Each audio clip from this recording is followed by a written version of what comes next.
안녕하십니까. 한강리치부동산 대표 나은성입니다. 이 그림도 바꿔야 될 것 같아요. 앞으로 제가 유튜브 하면은요. 앞으로는 이 그림을 띄워놓고 처음에 띄워야 될 것 같아요. 그 이유는 좀 이따 설명드릴게요. 자, 내일부터 2020년 8월 20일부터 부동산 광고하는 방법에 대해서 국토부에서 구체적으로 이 내용을 제시했어요. 이게 이제 나온 뭐가 뭐냐면 중개사무소라든가 개업공인중개사, 중개대상물, 특히 이 중개대상물의 인터넷 표시 광고 명시사항을 규정하는 사항이 굉장히 이제 중요한 안건이 되었습니다. 그래서 허위 광고라든가 과장 광고 이런 것을 규제를 하겠다라고 한 거였죠. 그래서 그 디테일한 내용을 먼저 보면은 자, 법에 먼저 근거하니까 법을 먼저 보겠습니다. 자, 공인중개사법에 이 내용을 규제하겠다라고 해서 작년에 법을 개정을 했습니다. 그래서 시행일이 올해 8월 22일 내일부터 시행이 되는 겁니다. 그래서 그 내용인데 먼저 관련된 용어를 좀 여기서 설명을 드릴게요. 법에서 어떻게 규정하고 있나. 자, 우리가 그 상업 장사하시는 분들의 이제 뭐냐 물적시설도 있지만 인적시설이라는 것도 있잖아요. 그렇죠? 그래서 이제 개업 공인 그러니까 중개사와 관련해서 사람들이 어떤 사람이 유형이 있냐. 자, 우리가 자격증을 공인중개사 자격증 딴 사람이 많죠. 이런 사람을 우리가 공인중개사라고 그래요. 그런데 이 사람들이 다 중개를 할 수 있느냐? 할 수가 없죠. 중개를 하려면 뭘 해야 되죠? 개설 등록을 해야 돼요. 이 개설 등록을 중개사무소를 개설 등록을 해야 되는데 구청이 다 하죠. 여러 가지 보험 등록도 하고 필요한 서류를 다 제출하고 이렇게 해서 개설 등록을 합니다. 교육도 받고 이렇게 한 사람을 뭐라고 하냐면 개업공인중개사라고 그래요. 그래서 실은 개업공인중개사만 중개를 할 수 있어요. 자격증을 가지고 있다고 해서 중개를 할 수가 없습니다. 그 다음에 자, 교육도 받고 하는데 내가 사무실을 오픈하지는 않았어요. 내가 그 직원으로 들어가서 일을 하고 싶어요. 다만 그런데 뭐가 있다. 나는 자격증이 있다. 이런 사람을 소속공인중개사라고 그래요. 이거를 이제 소속공인자를 간단하게 우리가 소공이라고 해요. 소공. 자, 이 소속공인중개사가 있는데 소속공인중개사는 개업공인중개사의 중개 업무를 보조를 하고 더 나아가서 중개 업무를 수행도 할 수 있어요. 다만 계약서의 최종 책임자로서 계약서를 쓸 수가 없죠. 그거는 계약서 도장 찍을 수 있는 사람 누구다? 개업공인중개사만 쓸 수 있어요. 자, 그러면 이제 개업공인중개사가 있고 소속공인중개사가 있고 그 다음에 누가 있냐면 중개보조인이라고 있어요. 중개보조인. 자, 지금까지는 암암리에 또는 그냥 암묵적으로 중개보조인이 그냥 계약서도 쓴 경우도 있고 이제 지금은 별로 없어요. 쓰는 경우도 옛날에 보면 있었고 지금도 중개보조인이 마치 개업공인중개사나 소속공인중개사처럼 손님들 데리고 다니면서 막 물건을 설명해요. 그리고 사무실 오면은 막 그 개업공인중개사처럼 그 물건에 대해서 막 설명을 해줘요. 근데 이런 거는 원칙적으로 하면 안 되는 거예요. 불법인 거죠. 그래서 중개보조인은 말 그대로 보조하는 사람이에요. 뭘 보조해요? 개업공인중개사의 단순한 업무를 보조하는 사람이에요. 단순한 업무. 그래서 물건에 대해서 설명하면 안 돼요. 어떤 물건에 대해서 이 물건이 어떻고 이 물건에 대해서 뭐 등기 사항이 어떻고 이런 거는 설명할 수가 없어요. 중개보조인. 자, 손님들도 이건 아실 필요가 있어요. 중개보조인 이거 설명한다? 그러면은 이거는 신고하면 이거는 나중에 보시다시피 엄청나게 큰 제재가 있어요. 단순 보조 업무를 할 수 있고 그 다음에 현장 안내, 단순한 현장 안내. 그래서 중개 대상물에 대해서 단순한 현장 안내. 그렇기 때문에 현장 안내, 그 다음에 현장 안내이기 때문에 그까지만 안내를 하는 거예요, 그냥. 거기 가가지고 물건에 대해서 이렇다 저렇다 막 설명하면 안 되는 거예요.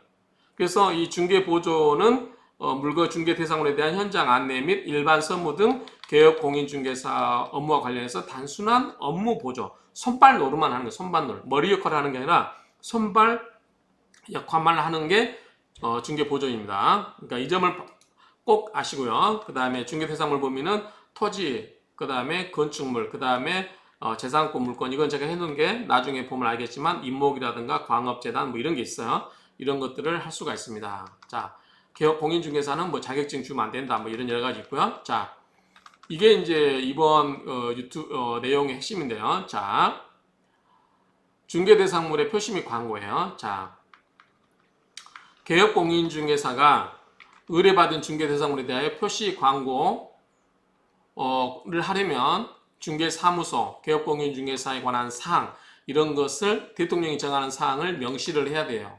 이런 거를 명시하도록 하고 있기 때문에 이런 것을 하고요. 그러니까 뭐냐면 개업공인중개사에 관한 내용, 중개사무소 뭐 이런 내용에 관한 그 다음에 중개대상물에 관해서 어떤 내용으로 중개를 표시를 할 건지 아시겠죠? 손님 오면 자 당신 누구요? 개업공인중개사에 관한 인적사항이라든가 사무소에 관한 사항 그 다음에 중개대상물에 관한 사항을 표시를 하라고 하는 거죠. 그래서 손님들이 봤을 때 저 사람 개업공인중개사를 믿고 거래할 만한 사람인가 아닌가를 판단할 수 있는 거죠. 그런데 자 중개보조원은 어떤 경우에도 표시하면 안 돼요. 왜냐하면 수정 노릇 역할을 하는 사람들이거든요. 그렇기 때문에 중개보조원에 관한 전화번호가 광고에 들어가 있으면 된다 안 된다? 안 되겠죠. 아무것도 할 수 없어요. 단순한 업무 보조로만 할 수 있다라고 생각하시면 돼요.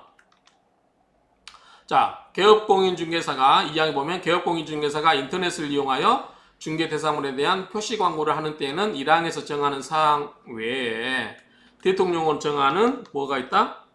소재지, 면적, 가격 등의 사항을 명시하여야 한다라고 되어 있어요. 이것도 이제 나옵니다. 뒤에서 설명할게요.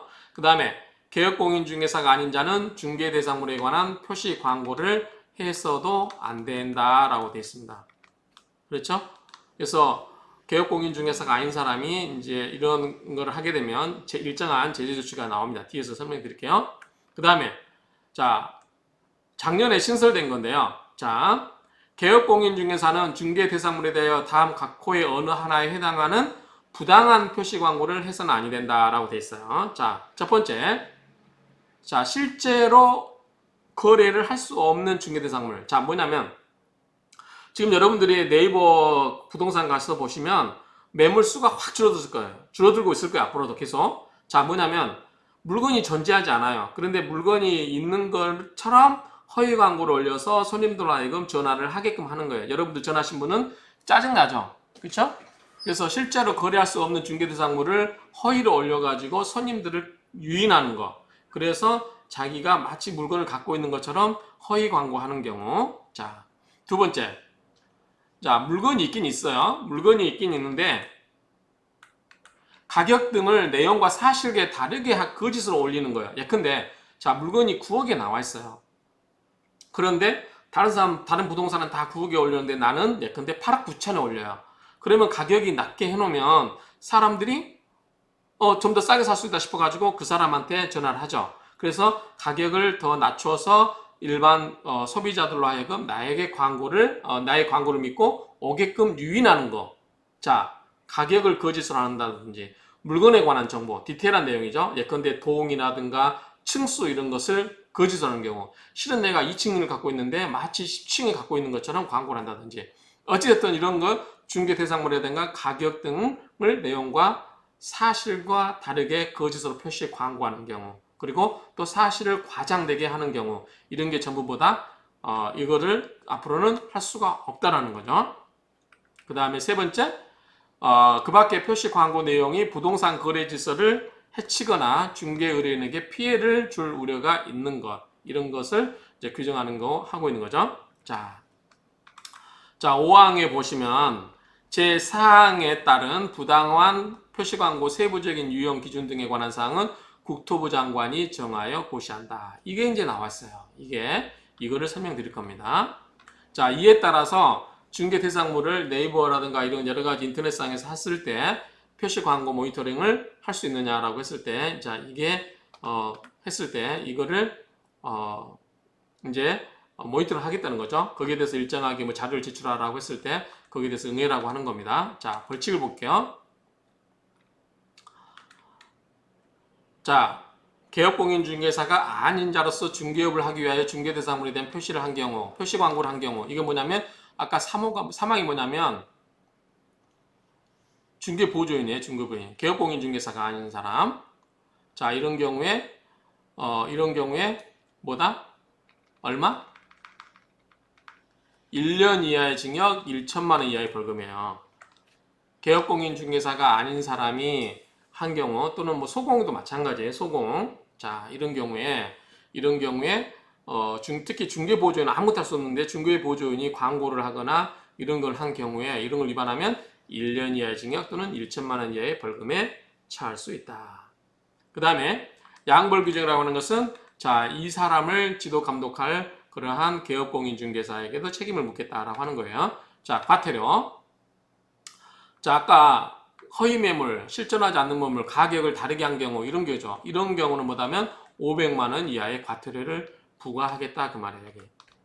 자, 간단하게 정리하면 중개보조인이 광고를 하게 되면 뭐다 이거는 중개보조인의 전화번호를 광고에 표시해놨다. 그럼 뭐다 이거는 뭐다 1년 이하의 징역 1천만 원의 벌금. 그 다음에 물건이 존재하지 않는데 물건이 존재하는 것처럼 허위 광고를 올렸거나 물건이 존재하긴 하는데 실제와 다르게 광고를 했다. 가격을 뭐 낮추거나 예컨대 뭐 층수를 달리하거나 허위로 광고했다. 그러면 뭐다 이거는 500만 원 이하의 과태료를 부과하겠다. 그리고 그 허위 광고에 대해서 이거를 모니터링해서 일정하게 제재하기 위해서 서류를 제출하는데 제출하지 아니한 경우 이런 경우에도 필요한 조치에 따르지 않은 경우도 500만 원 이하의 과태료를 부과하겠다. 자, 참고로 자, 네이버라든가 이런 경우는 네이버 업체에서 다 이 양식을 정해서 할 거예요. 그러니까 문제가 안 되는데 중요한 거는 이제 개인이 운영하는 블로그라든가 유튜브예요. 그럴 경우도 명칭, 소재지, 연락처, 등록번호, 성명 이거를 표시해야 된다고 봐야 하는 거예요. 특히 이제 중개 보조인 이런 사람들은 아예 블로그나 유튜브를 운영하시면 안 되는 거죠. 그렇죠? 그러니까 이 블로그라든가 유튜브에도 적용이 된다고 보통 다 이렇게 다 다른 데서 말씀을 하고 유튜브에서 이렇게 설명하고 있고요. 그 다음에 어제 동작구청에서 오셨길래 물어봤더니 이런 것도 적용이 될 거다 된다라고 말씀을 하셨어요. 이게 이제 법의 취지에 맞겠죠. 그래서 저도 이제 문제가 되는 게 뭐냐면 제 블로그를 보여드리면 자, 명칭 들어가 있죠. 한강 리치 부동산 중개법인. 자, 여기 보면 전화번호 들어가 있죠. 핸드폰 번호 들어가 있죠. 주소 들어가 있어요. 다 들어가 있어요. 그런데 여기 이제 뭐가 없냐면 제 이름이 안 들어가 있나요? 이름이 안 들어가 있고, 이름이 안 들어가 있고, 그 다음에 등록번호가 없어요. 등록번호. 사업자 번호가 아마 있을 거예요. 여기 보면 있는데, 사업자 번호가 들어가 있죠. 아, 이름이 있네요. 자, 여기 보면 사업자 정보에 보면, 한강 리치 부동산 중개법인 나승성 이렇게 돼 있죠. 주소, 전화번호, 다 있고, 사업자 번호 내는데 여기다가 사업자 대신에 등록번호를 넣어야 될 것 같아요. 이 한 가지가 미비되어 있고요. 그 다음에 제가 이제 앞으로 유튜브를 내일부터 찍을 때는 이거를 이제 해서 여기 다 적어 넣어야 될 것 같아요. 이 네 가지 인적사항을 다 적어서 넣어야 될 것 같아요. 이런 점이 있다는 점 말씀드리고요.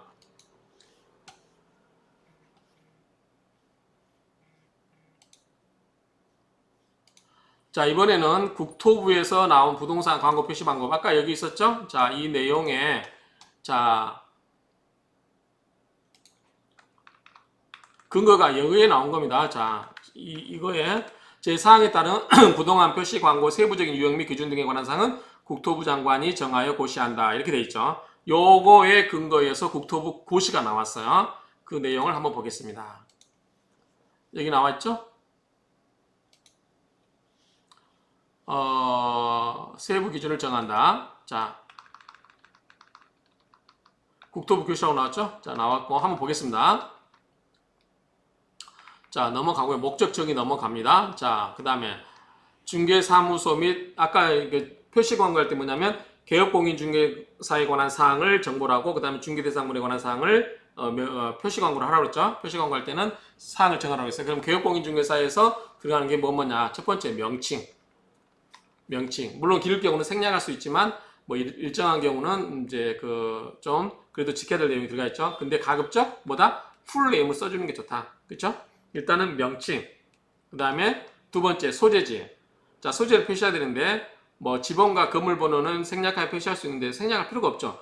왜냐하면 소재지에 지번을 다 써 넣어야 손님들이 올 거 아니에요. 굳이 생략할 필요가 없는 거죠. 그렇죠? 뭐 이렇게 표시하면 되고요. 자, 요거는 개업 공인중개사들만 해당 사항이기 때문에 여러분들이 보시면 충분히 이해할 수 있어요. 자, 넘어갑니다. 자, 중개사무소의 연락처. 자, 등록관청에 신고된 중개사무소의 전화번호를 표시하도록 하고 있다. 다만 중개보조원 등 공인중개사가 아닌 전화번호는 표시할 수 없다. 특히 휴대전화번호도 표시할 수 없다. 자, 여기서 보면 중개보조원 등 공인중개사가 아닌 자라고 돼 있어요. 그럼 공인중개사는 가능하다는 거죠. 자, 공인중개사는 가능하기 때문에 소속 공인중개사의 전화번호는 표시가 가능하다. 이렇게 정리를 할 수 있겠습니다.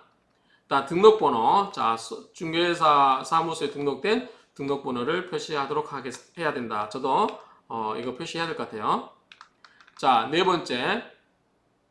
개업공인중개사의 표시 광고의 명시사항인데, 자, 성명. 그쵸? 성명을 표시하도록 한다.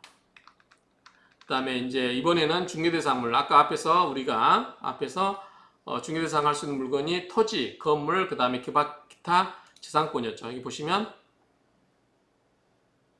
토지, 건축물, 그 다음에 정착물, 그 다음에 기타 재산권 물건이에요. 자, 정착물은 뭐냐면 나무겠죠. 잎목입니다. 그 다음 기타 다른 재산권은 광업재산권 이런 것들이 있어요. 자, 그런 것들을 근거에 의해서 이렇게 하고 있는데 먼저 토지를 보겠습니다. 토지하고 건축물만 자세히 보겠습니다. 자, 토지가 이제 우리가 토지만 중개 대상 하는 경우는 별로 없죠. 대부분 이제 건물을 많이 하죠. 우리 도시에서는. 근데 지방에 가면 토지를 많이 하기 때문에 자, 토지를 볼게요.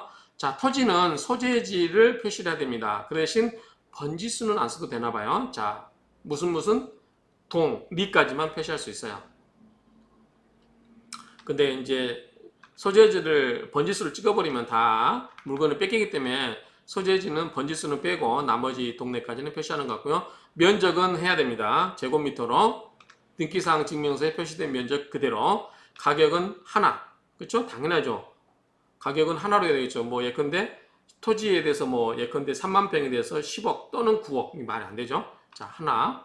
중개대상물 종류는 자, 공간정보의 구축 및 관리 등에 관한 법률에 따라서 표시를 해라는 거죠. 전이냐, 답이냐, 가수원이나 목장용지, 임야, 광천지, 염전, 대. 자, 대는 지목이죠. 그 다음에 공장용지, 학교용지, 주차장, 주유소용지, 창고용지, 도로, 철도용지, 제방, 하천, 국어, 유지, 양어장, 수도용지, 공원, 체육용지, 유원지, 종교용지, 사적지, 묘지, 잡종지 이런 식으로 표시를 하라고 하는 거죠. 거래 형태는 매매냐, 교환이냐, 임대차냐. 보통은 이제 매매나 하겠죠. 교환 같은 경우는 이제 실제로 할 수도 있어요. 저 같은 경우도 토지를 교환해 본 적이 있습니다. 자, 임대차 같은 경우도 이렇게 표시하고 예컨대 어떤 땅에 대해서 뭐 예컨대 10년 전세를 한다든지 그런 경우 표시하겠죠. 자, 중요한 건 이제 건축물이죠. 우리가 많이 보는 게 도시에서 많이 보는 거는 이 건축물이죠. 건축물. 자, 토지 정착물은 이제 잎목이기 때문에 좀 이따 보고요. 자, 건축물 볼게요. 자, 아파트를 생각하시면 돼요. 아파트, 단독주택과 빌라, 아파트 이렇게 생각하시면 되죠. 자, 소재지. 소재지는 특기사항 증명서에 기재된 소재지예요. 그래서 예컨대 어떤 물건에 대한 소재지겠죠. 그 다음에 단독주택은 지번을 포함해야 돼요. 지번은.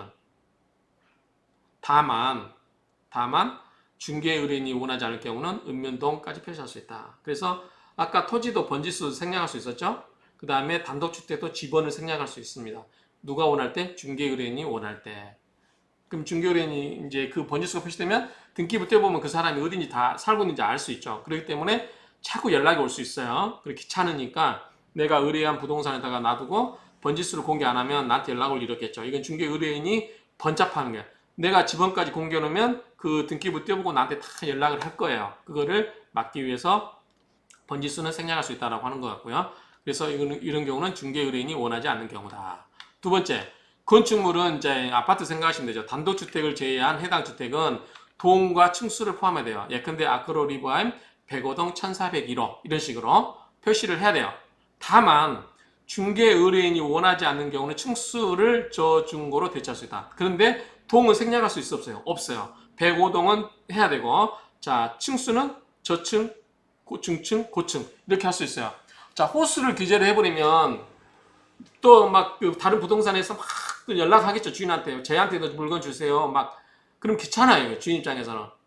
그냥 그걸 통해서 공동중개 하세요라고 하면 되는데 뭐 내가 더 잘 팔아드릴게요. 물건을 막 주세요. 이렇게 자꾸 전화하기 때문에 중개 의뢰인이 원하지 않는 경우는 층수는 생략할 수 있다. 다만 뭐다? 층수 대신에 저중고라고 다만 뭐다? 동수는 반드시 포함이 된다. 얘기죠.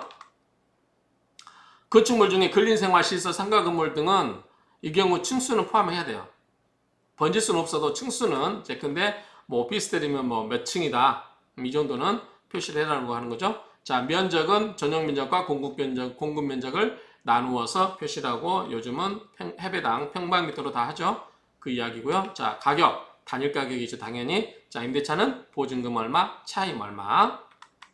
중개대상물 종류는 건축법에 따라서 표시를 해야 되겠죠. 자, 여기 보면은 단독주택, 공동주택. 우리가 제일 많이 보는 게 이런 거죠. 여기 보시면 종류가 많죠. 제1종, 제2종, 문화 및 집회시설, 종교시설, 판매시설 여러 가지인데 이건 이제 상가에 관한 거니까요. 넘어가고 보통은 우리가 단독, 공동, 뭐 그다음에 이제 상가 같은 경우는 제1종, 제2종 이런 식으로 나누죠. 뭐 교회 같으면 종교시설이겠죠. 종교, 문화 및 집회시설. 아, 여기 있네. 종교시설.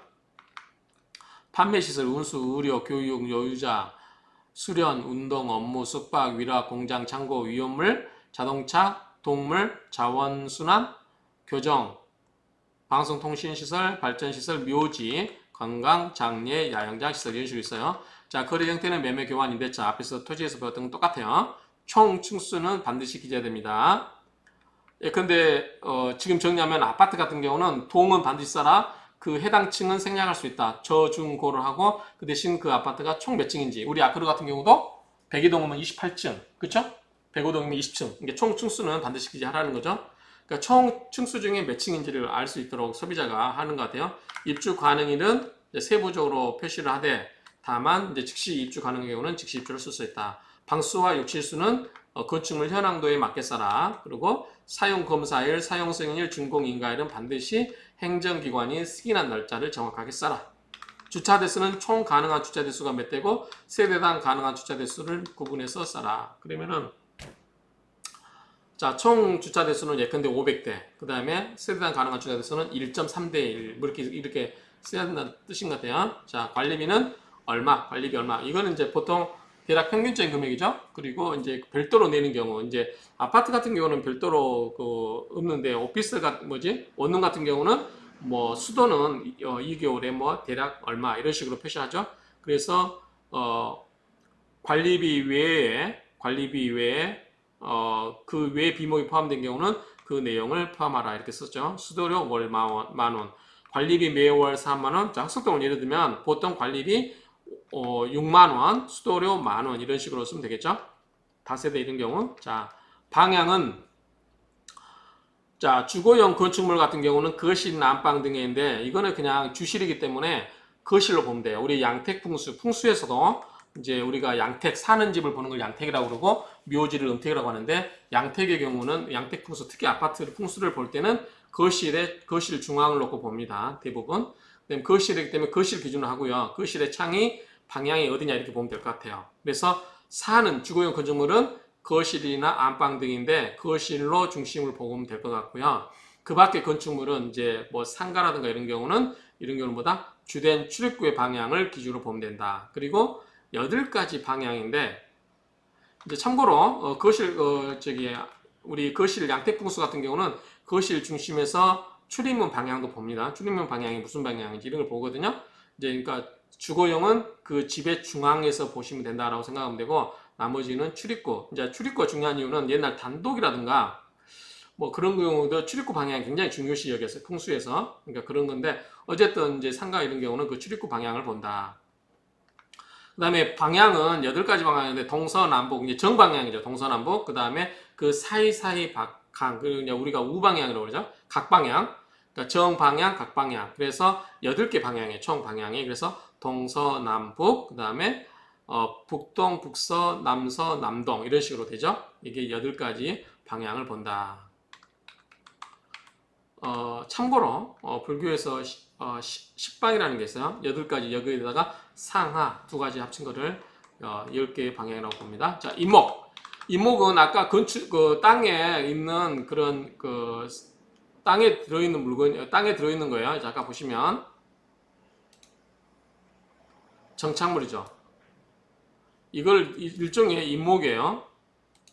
자, 임목은 이제 임목에 관한 법률이 있어요. 그렇기 때문에 이제 우리 물권법을 공부하신 분들은 다 아실 거예요. 그래서 임목은 그 나무를 통으로 거래하는 경우, 이런 거예요. 그러니까 어떤 땅에 속해 있는 그 나무만을 통으로 거래하는 경우.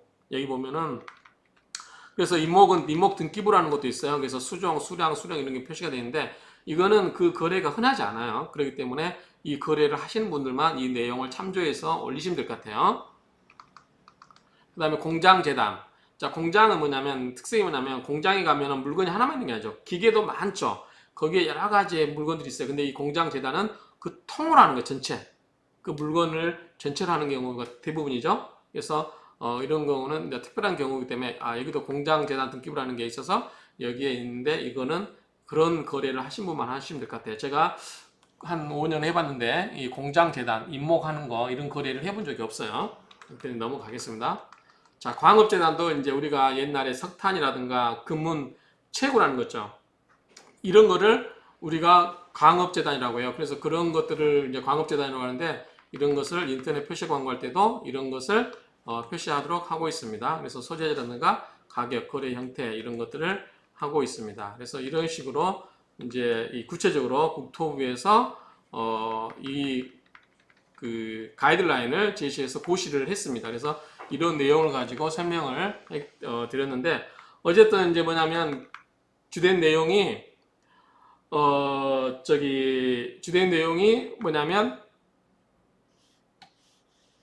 광고를 할 때 이 부동산 중개사와 중개사무소 이런 내용과 아울러서 이 중개 대상물의 광고를 할 때는 디테일하게 잘 해라 라고 하는 거죠. 그래서 소비자들의 이해에 현혹되지 않고 이걸 정확히 하고 이런 것을 할 때는 부동산 거래 시장을 좀 깨끗하게 해서 이것을 잘 정리를 해서 하자고 하는 취지를 이해하시면 될 것 같습니다. 그러면 이상으로 이 부동산 광고 방법에 관한 내용이라든가 그 다음에 공인중개사를 둘러싼 여러 가지 그 인적 자원에 있어서의 그다음에 중개 보조인 등의 업무 제한이라든가 이런 여러 가지의 사항들이 있는데 이런 내용을 설명을 드렸습니다. 아무튼 이런 내용을 잘 참조하셔가지고 개업공인중개사는 과태료 500만 원이기 때문에 특히 중개 보조인이 잘못하면 1000만 원 까지 또 형사처벌까지 갈 수 있기 때문에 이런 경우는 조심하게 잘 하셔야 되고 그 다음에 일반 손님들도 이런 내용을 잘 숙지를 하셔가지고 이런 것들을 잘 하셔서 중개 업무로부터 보호를 받을 수 있도록 하셨으면 좋겠습니다. 감사합니다.